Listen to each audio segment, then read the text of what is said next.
marka aad iyo aad baan runtii ugu faraxsanahay inaan ka soo qayb galo cabdirashiid iyo axmed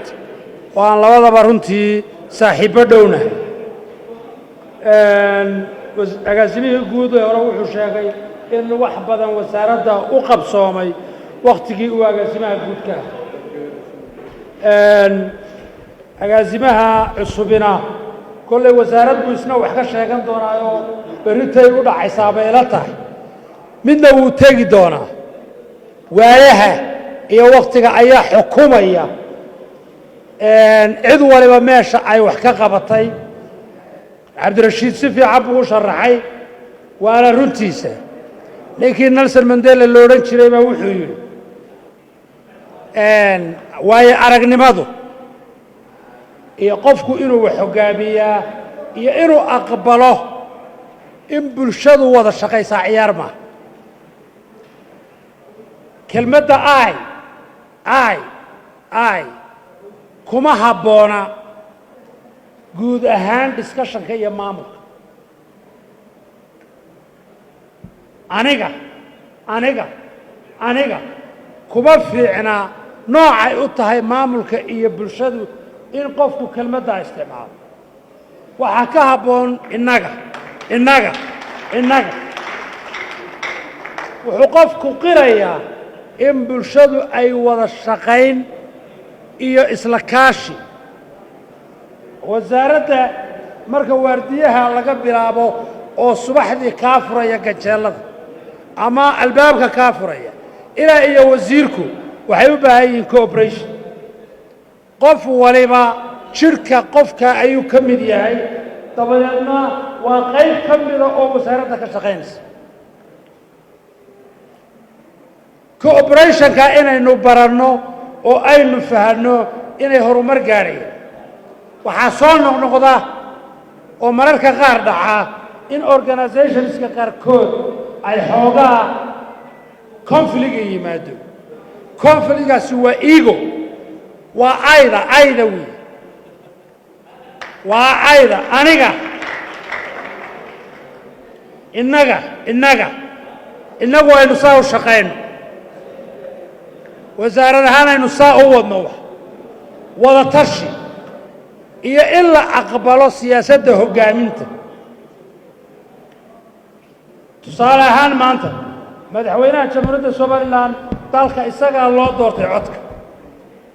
bal tusaale yar baan idin siinaya nalama dooran annagu cod kuma fadhino ee codkiisii baanu ku fadhinaa haddana waxaanu nahay council of ministerska ayuu madaxweynuhu doortay council of ministerska ayaa hoggaaminta dalka laga wada council of ministerska ayaa hoggaaminta dalka laga wada nebigu calayhi salaatu wasalaam ilaahay aayad buu soo deji ونجم إلى هوى ما ضل صاحبكم وما غوى وما ينطق عن الهوى إن هو إلا وحي يوحى نبيgu waxa uu ku hadlaa nooc kasta oo ay tahay waa waxyi xitaa hadduu yidhaahdo qof hebel iskama odhane aayaddaasi waxay caddaynaysaa inay waxyi tahay haddana waxaa lagu amrahum shuuraa baynahum haddana amarka la siiyey waxa weeye inuu dadka la tashado sida uu tashigu u macno leeyahay oo hoggaaminta ay qayb ka tahay in la wada tashado ayaa waxaan is leeyahay inta yar ee maamulka aan wax ka garanay inuu yahay hoggaamin aad iyo aad baan idiin salaamay agaasimayaasha guud iyo wasiirada iyo dhammaan shaqaaluhu marka ugu horeysa waxa ugu fiican ee hadday rabto in la guulaysto waa confidence building in la is aamino marka hore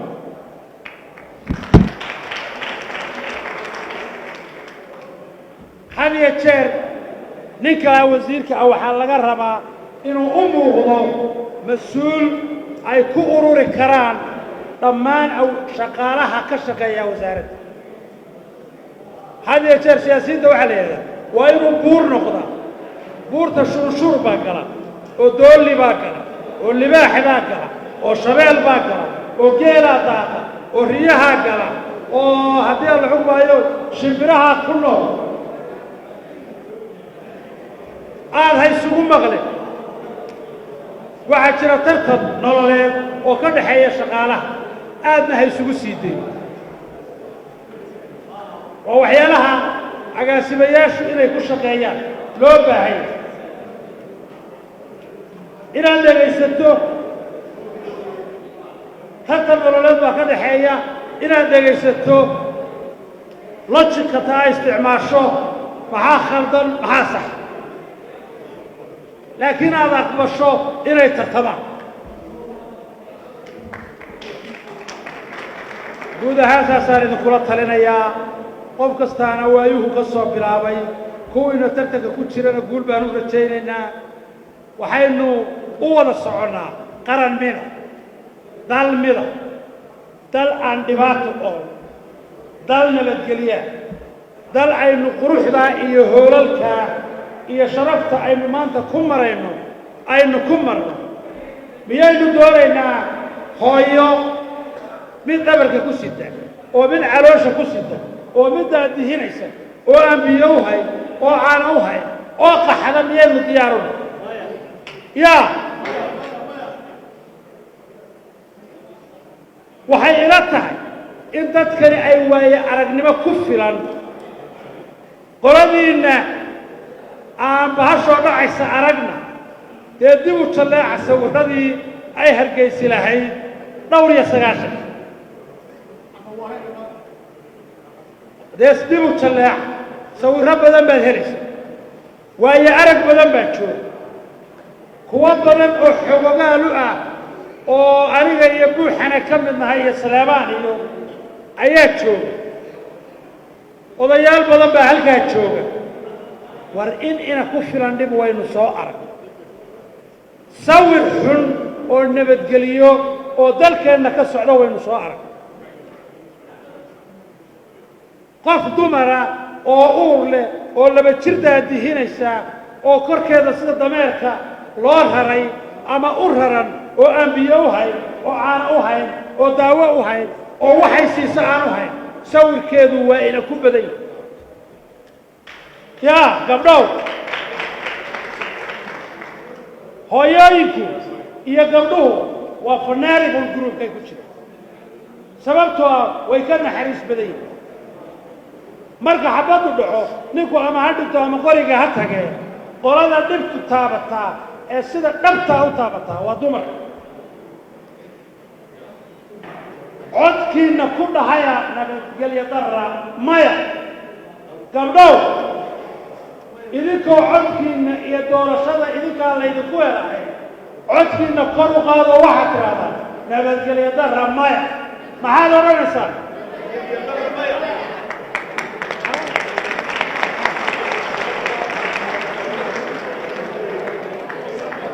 haddaannu idin soo gaari weyno inta oo aanu messajka iyo warbixinta idin soo gaadhsiin weyno haddii aan gabdhaha quruxda badan ee maanta halkan fadhiya aanay xogogaal ahayn hooyadiina xogogaal ah hooyadii yaa xogogaal haddii ragga dhallinyarada halkan jooga aanay sawir kaa arag dhiigga iyo qaxa iyo dubista iyo kaare iyo suu isjiidhaya dee idinka qudhinu aabbihii weydiiy yaa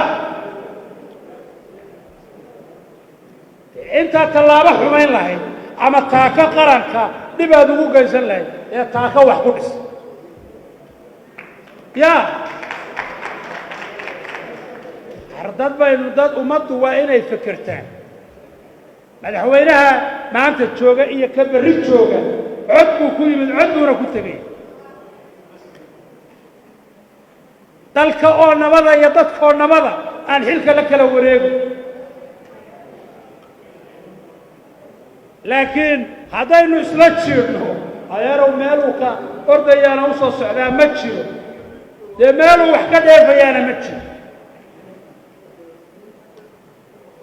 tacab badan baa la soo geli anigu sharaf bay ii tahay inaan cabdi waraabe aqoon ma lahayn maadiya oo dadku sheega jaamacada kama bixin laakiin waxaan qirayaa raggii la mid ahaa ee ina cali jawarkaan nool ka mid yahay ee cabdi waraabe ka mid yahay ee rag fara badan ay ka mid yihiin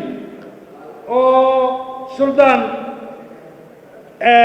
salaadiin badani ka mid yihiin inay qaranka wax badan soo geliyen in siyaasiyiin badan wax badan soo geliyen in dad badani taayirka soo dhaqaajiyeen in maanta hoolasha iyo hudheelada iyo guryaha iyo waddooyinka iyo gaariga quruxda badan ee la kala guran waayey inaanay ciyaar ku iman